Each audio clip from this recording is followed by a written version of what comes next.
Alors bienvenue dans ce tutoriel pour apprendre l'utilisation des macros sous Delphi XE, alors XE, XE2 jusqu'à 5.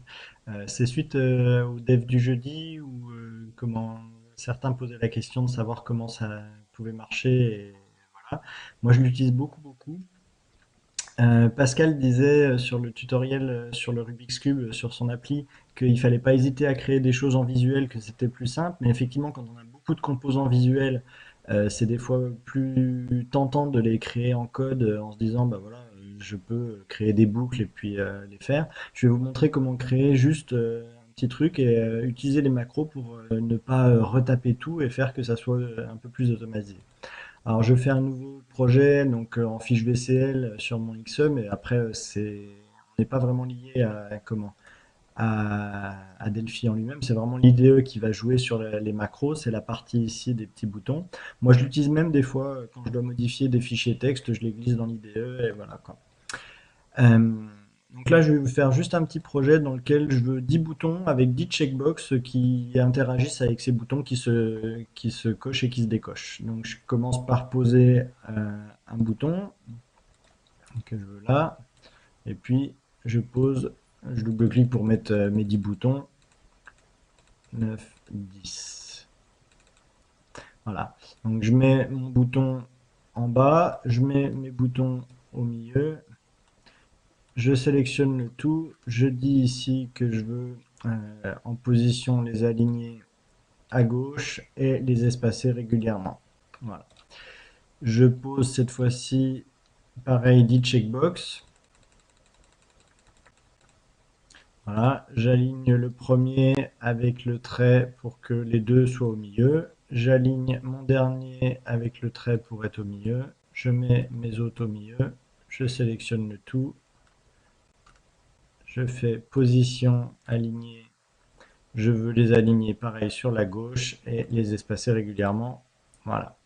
Donc là, je peux en fait les déplacer et je suis sûr en fait que tout soit aligné et soit espacé proprement comme je le voulais. L'idée en fait, c'est de faire que quand on appuie sur le bouton 1, ça check la box et que quand on le rappuie, ça l'enlève. Voilà. Donc ici, c'est un checkbox 1 point checked est égal à not checkbox 1 point checked. Voilà. Donc le petit éditeur pour formater le source, on a un truc qui est propre. Voilà. L'idée c'est de faire ça pour tous les boutons. Donc si je reviens là, bah, faudrait que je le fasse pour le bouton 2, etc. etc. Alors, bah, en fait, ce que ça a changé, c'est que ici, j'ai bien défini qu'en événement, j'avais un on-click. Donc, il va falloir que j'affecte à bouton 2 un événement bouton 2 clic, à bouton 3, etc. Enfin voilà, donc là, il faudrait le faire pour tous. Il faut que quand on double-clique sur le truc, ça appelle la bonne procédure. Donc, il faudrait déclarer toutes les bonnes procédures ici et toute cette séquence-là. Alors, vu que je sais que je vais avoir à faire ça pour 1 à 10, ce que je fais dans ces cas-là, je me crée une séquence 1, 2, 3, 4, 5, 6, 7, 8, 9 et 10. Voilà. Et je sais que je veux refaire ça. Donc, par rapport à ça, en fait, cette partie-là, je la copie et je vais avoir besoin de le faire ici. Tac. Et cette partie-là, je vais avoir besoin de le faire. Donc, je vais remettre là. Je vais avoir besoin de le faire là. Donc, ici, en fait, pour le 1, c'est déjà fait. Donc, je me le mets juste en dessous du 1. Alors, je peux le mettre en dessous, je peux le mettre à côté. Je peux. Enfin, voilà, ça. Voilà, on va le mettre à côté, par exemple. Et comment? Je vais ici le mettre en dessous pour cette partie-là. Ouais. Alors ici, en fait, une fois qu'il est à côté, je vais le mettre au niveau du premier. Ce qu'on veut en fait, c'est que au niveau du 2, on ait cette séquence-là qui soit écrite, avec ici la valeur qui soit à 2. Alors la première chose que je vais faire, c'est que je vais coller à tous les endroits, je vais coller cette séquence-là, j'aurai du coup toute la séquence qui est bonne. Donc je vais commencer déjà ma première macro. En fait ici, je sélectionne ça, je le copie avec CTRL-C, je me positionne ici et là je dis que ici c'est là une macro que je vais commencer. Donc j'enregistre une macro. Et la macro, c'est tout simple, c'est je descends, je reviens au début avec Home, je descends d'un cran, je me décale avec contrôle, enfin je me décale pour me remettre avec les flèches, je me décale en dessous, et là je dis que j'arrête ma macro avec le petit bouton ici. Et en fait ici, si je dis que je veux la rejouer, bah, en fait il va faire la même chose et il va me la coller autant de fois que j'appuie sur le petit lecteur. Du coup, en fait, là, je me retrouve avec 10 déclarations de bouton 1, etc. Bah, en fait, ce que je veux, c'est juste que bah, le chiffre que j'avais mis au début, c'est là où c'était intéressant de le taper une seule fois, c'est en fait, je veux qu'il s'insère ici à cet endroit-là. Donc, je me mets à cet endroit-là, je dis que je veux commencer d'enregistrer ma macro. L'idée, c'est de faire avec CTRL flèche, je veux sélectionner. Je reviens en fait de... comment? Ah, ouais. J'aurais mieux fait de le faire sur 2 lignes. Ouais, ça va me poser souci, puisqu'en fait là, je peux pas sélectionner seulement le 2 ou le 10. Alors, je le changerai pour le 10 à la fin. Je vais sélectionner un seul caractère, je le copie, je me déplace à la bonne position, je supprime le 1, ça le supprimera à chaque fois, et je colle mon 2. Je reviens au début, je descends, et en fait là, je me retrouve dans la même étape que ce que j'avais avant. Donc là, je peux stopper ma macro. Et si je la rejoue, voilà. Ici, j'ai le 9. Par contre, là, en fait, je vais copier que le 1 et coller le 1. Donc, en fait, je ne vais pas avoir le 10. Il faut ici que je le rajoute mon 10. C'est là, en fait, où il y a des astuces. Justement, je l'aurais fait sur 2 lignes, comme on va le faire après. Ça simplifie les choses. Donc, maintenant, en fait, ben, l'idée, c'est d'effacer tout ce qui est là. Donc, c'est pareil. Je commence à enregistrer ma macro. Donc, je peux faire CTRL-MAJ-R ou venir cliquer sur ça. Donc, CTRL-MAJ-R pour la débuter, CTRL-MAJ-R pour l'arrêter, CTRL-MAJ-P pour la rejouer. Donc je fais CTRL-MAJ-R, ça enregistre, ça fait la même chose que si j'avais cliqué. Je dis que je supprime 2 touches, comme ça me supprimera le 10 aussi. Que je descends d'un cran, CTRL-MAJ-R, j'ai arrêté ma macro en bas. Et là, je vais faire CTRL-MAJ-P, à chaque fois CTRL-MAJ-P, ça va m'exécuter ma macro, ça va me supprimer mes lignes. Voilà. Je vais faire pareil ici en fait sur cette séquence. Donc là j'ai mes déclarations de mes 10 procédures. Je vais faire pareil ici ma séquence. Donc l'idée c'est quand je suis là, je veux que toute cette séquence, donc je vais me mettre sur le 1 ici, devant le 1. Je vais déclarer le début. Pardon, non. Je vais copier ma séquence là. Ça je veux en fait l'insérer partout. Donc je la mets dans le presse-papier, elle est dans mon presse-papier. Je suis au début du 2. Je vais commencer ma macro. L'idée c'est je me mets à la fin avec le bouton fin, je descends d'un cran, je fais du vide, je colle mon truc, j'efface ma ligne comme ça j'aurai toujours le même truc, je me remets au début, je redescends et là je suis dans la même séquence que je veux continuer, donc je refais CTRL-MAJ-R, je stoppe ma macro. Et vu que je suis là, je refais CTRL-MAJ-P et en fait j'insère mes procédures, j'ai inséré 10 fois mes procédures.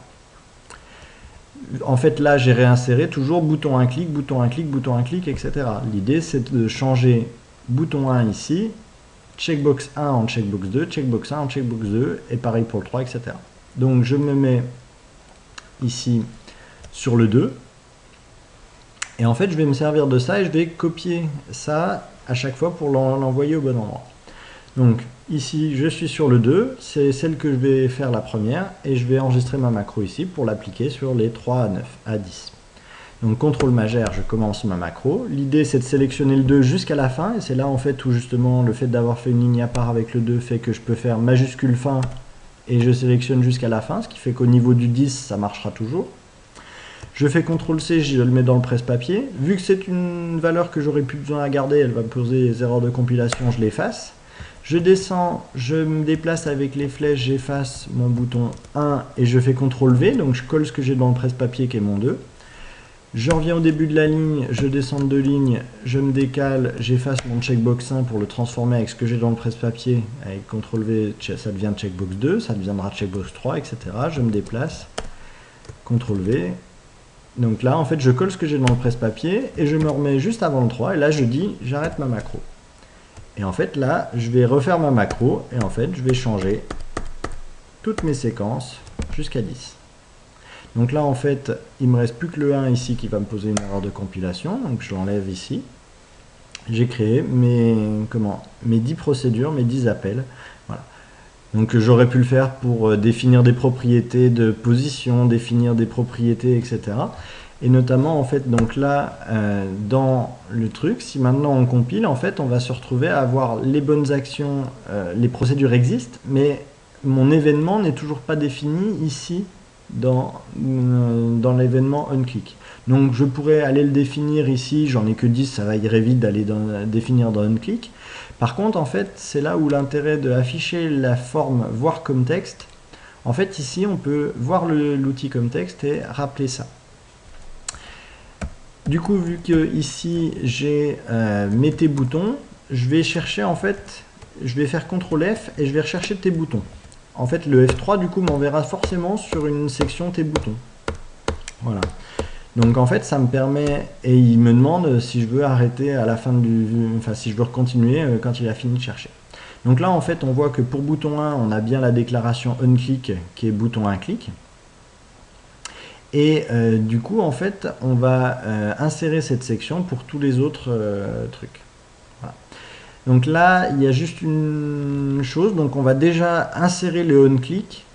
Et ensuite, on remodifiera tous les boutons 1 clic en bouton 2 clic, bouton 3 clic, etc. Donc l'idée c'est de sélectionner le onClick et de dire bouton de le coller sur toutes les séquences. Donc là, je fais F3, je me retrouve. Le F3, je le mets pas pour le moment dans ma macro, je le mets à la fin de ma macro en fait, qui fait que la fois d'après, il sera au bon endroit. Donc ici, j'ai fait F3, je suis à la fin, et je vais commencer à enregistrer ma macro pour le bouton 2. Donc ma macro, c'est de descendre là, d'aller à la ligne et de coller ce que j'avais. De refaire F3, le fait de faire F3 fait partie de ma macro, et je stoppe, et là en fait je peux rejouer ma macro et je vais insérer la macro. Et là en fait l'avantage de faire le F3 à la fin, c'est qu'en fait quand on a fini, il nous demande, quand il a pu, il nous demande si on veut recommencer. Là on dit non puisqu'on a déjà fait, sinon en fait il recréerait l'insertion de la ligne depuis le début, quoi. Voilà. Donc là en fait si on compile, on va en fait avoir tous les boutons qui auront bien une action sur le onClick, mais ils vont tous modifier le checkbox du bouton 1. Donc l'idée c'est d'aller chercher sur le bouton 2. Donc en fait je refais F3, le bouton 1 je sais qu'il est bon, donc je vais commencer avec le bouton 2. Donc là je suis sur un T bouton, je refais CTRL majeur pour recréer une macro.